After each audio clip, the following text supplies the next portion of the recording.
Iran अमरीका Israel जंग के असरात एशियाई स्टॉक मार्केट्स हिल गई ने। पाकिस्तान स्टॉक मार्केट में शदीद मंदी, 100 इंडेक्स 8.25% तक टिकिया।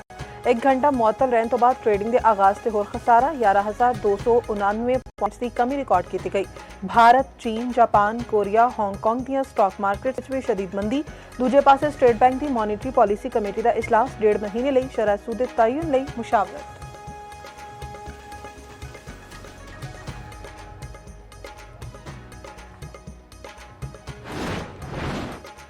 पाकिस्तान की सऊदी अरब तो $5 अरब की तेल की सहूलत की दरख्वास्त। पाकिस्तान ने सऊदी अरब न लंबे अरसे तक इकतसादी ताउन रजू कर लिया। ज़राए के मुताबिक पाकिस्तान ने सऊदी अरब तो लंबे अरसे तक इकतसादी ताउन दी 8 दरख्वास्तां कर दी। $5 अरब के ज़खायर 10 साला सहूलत में तब्दील करने की दरख्वास्त। डिफर्ड अदायगी के तहत तेल की सहूलत में $1.2 अरब तो वधा के $5 अरब करने की दरख्वास्त।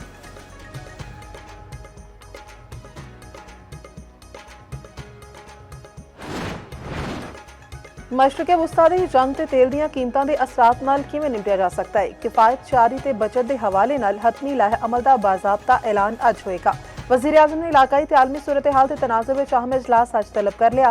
4 सूबियां ते गिलगित बल्तिस्तान के वज़ीर आला तो वज़ीर आज़म आज़ाद कश्मीर भी मदू। मुल्क की मजमूई इंतजामी ते मुआशी सूरत हाल का जायजा लिया जाएगा।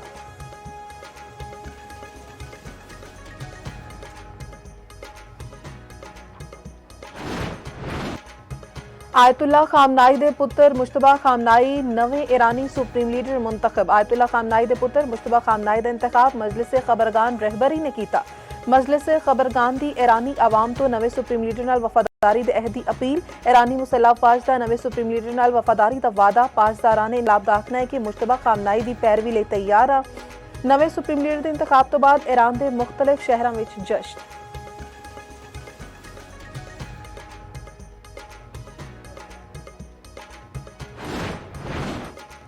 ईरान धुंस धमकियां नाइंसाफी ते जारहियत के सामने कदे नहीं झुकेगा। असीं दुश्मन के ख्वाब डरावने बना देवांगे। ईरानी सदर मसूद पेज़ेशकियान का आखना है कि नवे सुप्रीम लीडर का इंतखाब कौमी इत्तेहाद ते इरादे की मजबूती है। ईरान की नेशनल सिक्योरिटी कौंसल के सैकटरी जनरल अली लारिजानी ने आख्या खतरे ते हमलियां के बावजूद नवे सुप्रीम लीडर का इंतखाब किया। मौजूदा हालात में नवा लीडर मुल्क की रहनुमाई कर सकता है।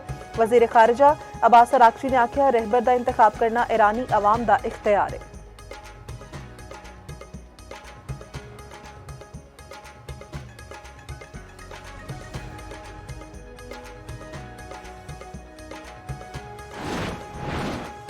ईरान ते अमरीकी ते इसराइली हमले 10वें दिन में जारी। ईरान दियां तेल तनसीबात नूं निशाने ते रख लिया। करज शहर विच ऑयल डिपो ते हमले विच 6 अफराद शहीद, 21 जख्मी हो गए।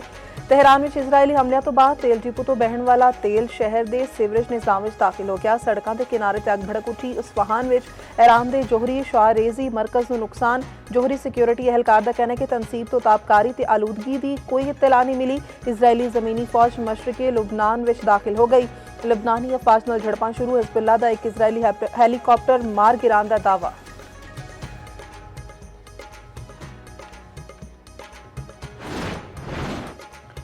मुश्तबा खामनाई दे सुप्रीम लीडर मुंतखब होने तो बाद ईरान दा इसराइल ते अमरीकी अड्डियां ते ताज़ा हमला। ईरानी मिसाइलां ने इसराइल विच तबाही मचा दी। तल अबीब ते मकबूजा बैतुल मुकद्दस विच हमले। तल अबीब विच कई इमारतां तबाह। ईरानी पासदाराने इनकलाब दा 24 घंटे विच 4 अमरीकी मिसाइल शिकन दिफाई रिडार तबाह करने का दावा। मुतहदा अरब अमारात ते अल-फजेरा विच ऑयल इंडस्ट्री जोन विच अग भड़क उठी। अमाराती हुकाम के मुताबिक अग ड्रोन का मलबा डिगन के बायस लगी। कवैत के सेविया पावर ते वाटर प्लांट विच अग ते काबू पा लिया गया। सऊदी अरब विच इमारत ते प्रोजेक्टाइल डिगन नाल 2 अफराद जाम बहक, 12 जख्मी। बहरीन के जजीरा 17 ते ईरानी ड्रोन हमले विच कई शहरी जख्मी।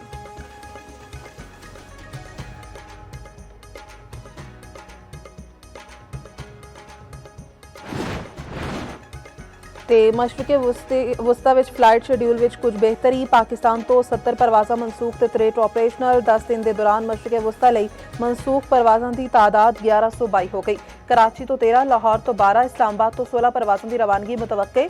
मुल्तान तो 10, सियालकोट तो 5 ते कोयटा तो 4 परवाज़ां ऑपरेट होने का इम्कान।